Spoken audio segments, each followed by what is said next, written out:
Hi everyone, welcome into another episode of Matt Sports Talk.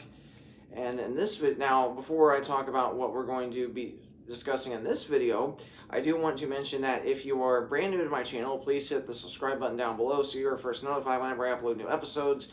And I truly appreciate any feedback that you may provide me. And for those of you that are already subscribed to my channel, thank you so much for doing so. I really appreciate that. And my goal is to hit 500 subscribers by the end of this year. So let's hit that number, and please subscribe down below. Now, I have seen that, I have seen that I picked up a couple of new followers just since yesterday. So to those of you that are brand new to my channel that just subscribed, thank you so much, and I truly appreciate that, and I hope that you are finding my content very helpful and informative. And the same thing goes to the rest of you that are subscribed to my channel. Again, I really hope that all of this content is very helpful, that it is very informative as well to you. And so now, of course, I mentioned yesterday in my recap video that I wasn't planning on doing another video until Sunday, recapping all the games from tomorrow, and that's still going to happen. I'm still going to do that. I'm still going to record a video on Monday with the updated RPI number, so again, make sure that you stay tuned for that.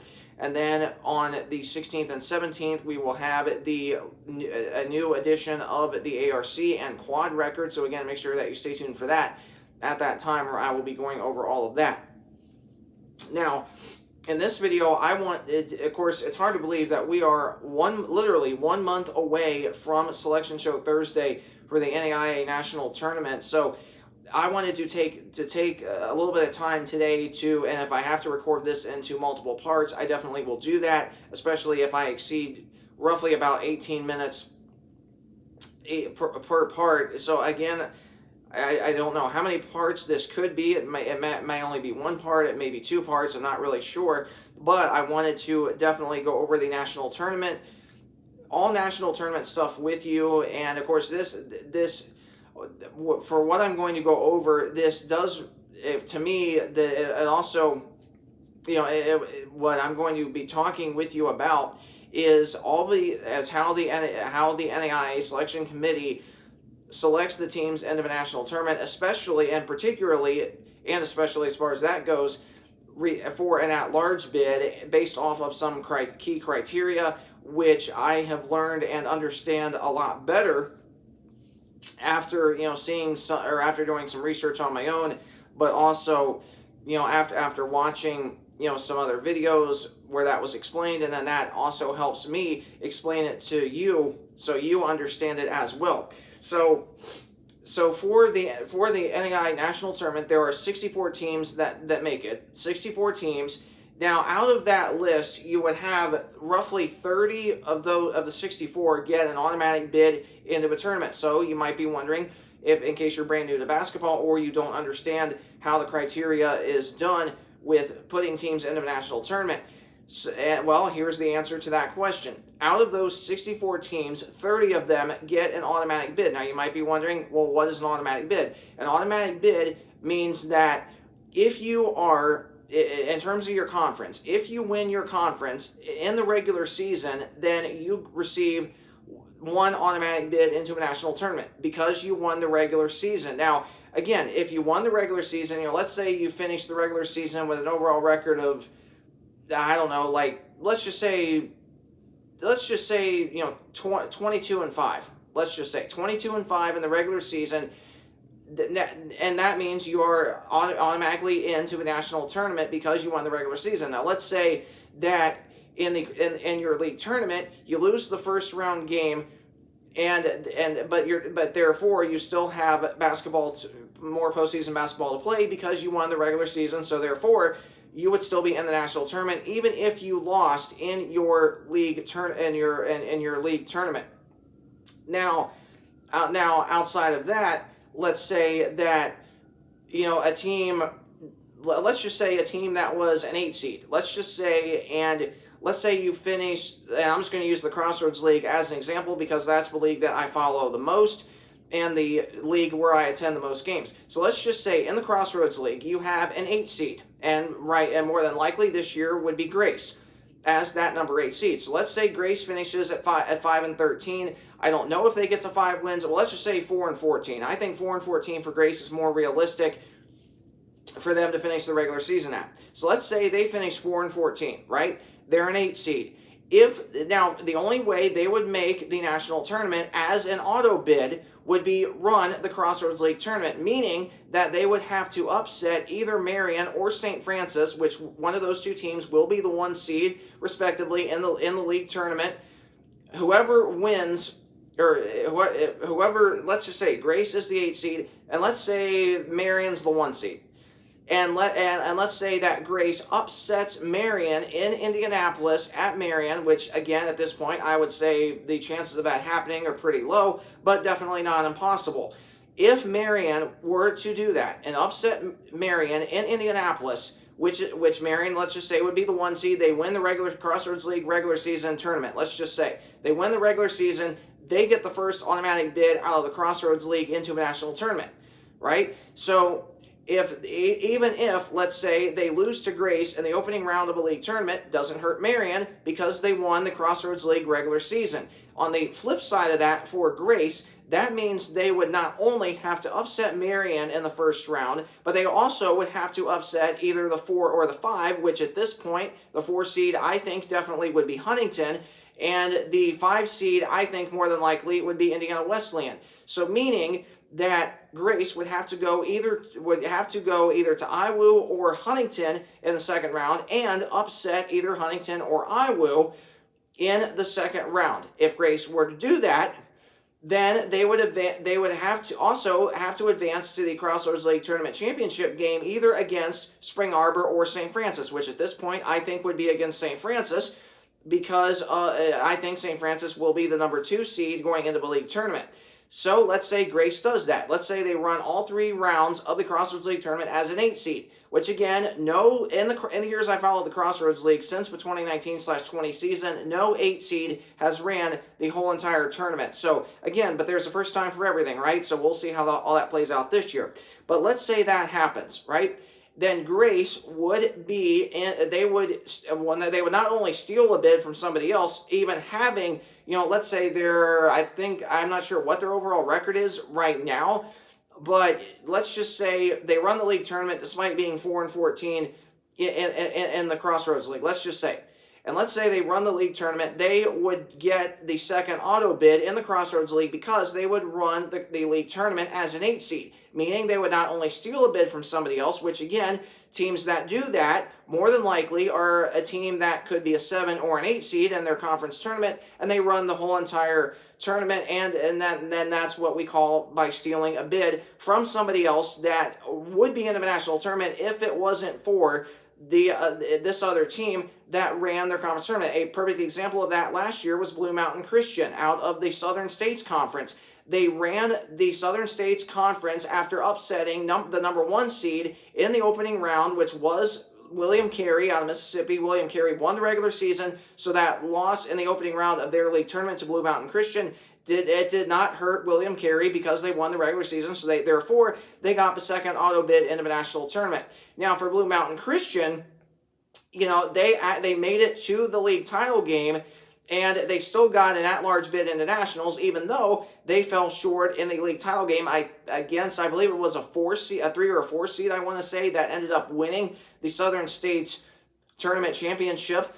Now, even though Blue Mountain Christian did not win the title game, they still received an at-large bid in the national tournament, more than likely, because of upsetting the number 1 seed in the opening round, and then upsetting, I think it was the 4 seed in the second round. So, again, that is an example of how a team lower down in your conference could easily win the conference tournament and therefore steal a bid, even if it was a lower down team. And again, that would be Grace, just using an example in terms of the Crossroads League. So that is how auto bids are determined. The other thing about auto bids, before we move on, is that if your conference has 7 or less teams, you only get 1 auto bid into the national tournament, meaning that whoever wins that conference tournament and or the regular season, well, that would not matter in teams that have 7 or less conferences, because you would only get one team in,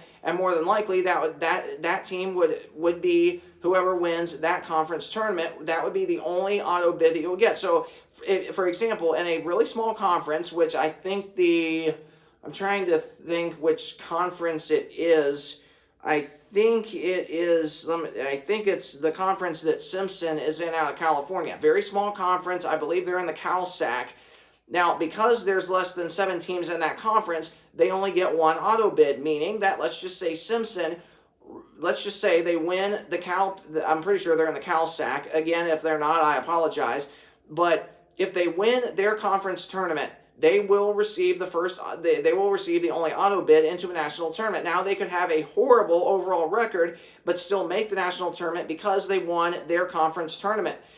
Now, on the flip side of that, whoever in that conference, the regular season champion does not matter, because in that particular conference with 7 or less teams, whoever wins the conference tournament receives the first auto bid, regardless of how the regular season shapes out. So that is an in-depth look at that. Now we move to at-large bids. How are at-large bids determined? Well, it's determined by winning percentage, of course. It's also determined by your final RPI number, your final ARC number, and your final opponent's winning percentage number. Those are the 3 really key and important pieces of criteria that go along with that. The Massey rating doesn't really matter anymore. The NAIA top 25 poll, that doesn't matter anymore. So, for example, in terms of an at-large bid, at least right now in the Crossroads League, let's just say would be, for the sake of conversational purposes, Indiana Wesleyan. I'm just going to use them as an example, and not because they're my favorite team, not because I've seen the most games played, not because I've been to a lot of their games and seen them play, but just as a common everyday example team. Let's just say, and now for them, they're on the bubble right now. Now, of course, their RPI number is going to change because they just lost at home to Huntington Wednesday night. They have to go play Spring Arbor on the road tomorrow. So, for example, let's say on Monday their RPI number is, let's say, 52. Let's just say, which I think is pretty realistic, at least in terms of them falling down to that number. Now, they would still be in the national tournament, however, at that point, but more than likely they would be down towards the very bottom of the selection show committee's decision on putting them in or not. Now, things that do help them is their strength of schedule. The strength of schedule is another key piece of criteria that goes along with that. So for Indiana Wesleyan, and again, let's just say they fall to 52nd in the RPI. Let's just say on Monday. Not great, but not terrible. Their last ARC ranking was 8th, and I'm going to record a part 2 video going over all the ARC stuff more specifically, because there is a lot to dive in on, and I think you are really going to understand how the ARC is a huge key piece of the selection show criteria. So I'm going to dive into that in part 2. Now, here at the end of part 1, I do want to mention that, let's say, for Indiana Wesleyan, let's say they're 52nd in the RPI on Monday. Let's just say, not great, but not terrible. Their strength of schedule is 7th. Now, that's going to change on Monday because of who they have left to play. Now, after Monday, their only teams that they have left to play will be Mount Vernon Nazarene, Grace, Marion, and Bethel. So let's just say their strength of schedule number falls to 11th. Let's just say. They still could conceivably have the best strength of schedule remaining out of everybody in the Crossroads League, which definitely helps them. Now, on the other flip side of that is that what you would have for them is that while their RPI number wouldn't be great, or wouldn't be as great, their ARC number is still really good, being in that number 8 spot. Obviously, you want to see that be a lot better. Now, of course, their ARC number is a little bit skewed because of the teams ahead of them in the North Arc that are already locked into the national tournament. And I'm going to dive more into that in part number 2. So, as we conclude part 1, I mentioned the strength of schedule. Also mentioned the opponent's winning percentage. The opponent's winning percentage, that doesn't matter anymore. Their opponent's winning percentage, as of the last RPI number, was 612, which is the best out of everybody else in the Crossroads League that's on the bubble, meaning Huntington, Taylor, and Bethel. So, that's what Indiana Wesleyan has going for them. However, on the flip side of that, is that more than likely for them to make the tournament as an at-large bid, they more than likely are going to have to win at least 3 out of the last 5 games in order to have a much stronger resume. I think if they only win 1 or 2 out of the remaining 5, that's not enough. I think they need to win 3 out of 5, meaning beating Mount Vernon at home Wednesday, beating Grace on the road next Saturday, beating Bethel at home the following Saturday on Senior Day. If you win those 3 games and you get to 16 wins, I think you're looking a lot better, or at least somewhat better. If you win those 3 games, I think those 3 games must-win games, absolutely must-win games. Now, on the downside, on the upside of that, if they're able to upset Spring Arbor on the road tomorrow or upset Marion at home next Wednesday, along with winning the other 3 games I just mentioned, and then if they do that, and let's say they win one more game, they get to 17 wins. They're 17 and 11. Yeah, if they're 17 and 11, let's just say, then yeah, I think they have a real legitimate chance for sure of being in. But it's all going to depend on how the last 8 games plays out. So, with that said, now as I end part 1, the RPI number is basically you have your RPI rank, which as of the last update they were 40th, which again is really, really good, but obviously they could use a little bit more improvement. Now, their actual RPI rating was 590, which is the highest out of everybody else. I shouldn't say the highest out of everybody else, but they are literally right there with Taylor and Huntington. Huntington, I think, was at 612 in the last one. Taylor, I think, was 612. I think Huntington was 618. So Indiana Wesleyan is literally right there with the teams ahead of them. Now, the RPI is another huge key piece of selection show information. I mentioned the strength of schedule. Now, strength of schedule, that basically tells the committee, okay, did you play, how many tough teams did you play in non-conference, and did you win any of those games? Now, obviously, for the Wildcats, they did play some really good teams earlier on in the season, with Bethel out of Tennessee and Campbellsville out of Kentucky, and Indiana Tech as well. Playing those 3 teams, I think, really boosted the Wildcats' strength of schedule number, that therefore helps them in terms of a potential at-large bid into a national tournament. Now, with all of that said, so that's a breakdown of the strength of schedule. How that is viewed as by the selection show committee is which teams did you play in non-conference, and not just in that, but also in conference. Which teams did you play that are really, really good, potentially top 25 in the country, and how did you perform against those teams? That is a huge factor into the strength of schedule. And the RPI number basically tells the selection show committee, okay, right now, number 1 team in the country, Dordt. I believe their RPI rating, is like 628, 630. The Wildcats is only, I believe, 590. So the Wildcats, believe it or not, are only 40 points behind Dordt in terms of having the best RPI number in the whole entire country, which that just goes to show you just how tough they are and how good they can play against the elite competition. So again, that number really, really helps them. Then lastly, in part 1, you look at the opponent's winning percentage. Their opponent's winning percentage, meaning IWU, is 612. Okay? Now, compare that with Huntington. Huntington's opponent's winning percentage, I believe, is only 545, 550, 555, somewhere in there, which, again, in other words, the opponent's winning percentage, how that is determined is that basically who did you play, and the teams that you played, how did their opponents do against the team that you played? That's how that is deciphered in a brief overview.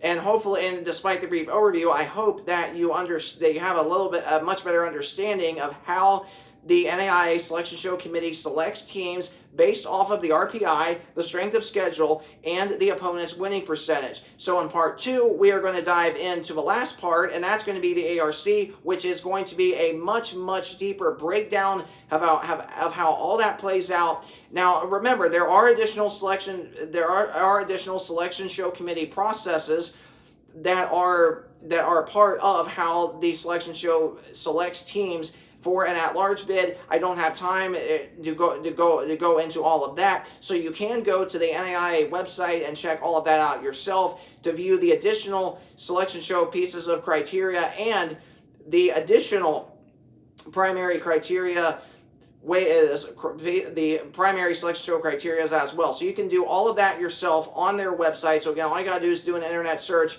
and then click on, and then go into the website, and then, women's basketball, and then obviously you'll be able to go from there. So thanks for tuning in to this part 1 episode, breaking down the RPI, the strength of schedule, and the opponent's winning percentage that goes into selecting teams for an at-large bid in a national tournament. Part 2 is coming up here in just a second, where we are going to dive into the ARCs, which is our final part of this exclusive NAIA National Tournament selection, breakdown video. So again, I hope this was super helpful and informative, and if it was, please like, comment, or subscribe. Any one of those options helps me out greatly. Thanks so much for watching, and I will see you momentarily in part 2.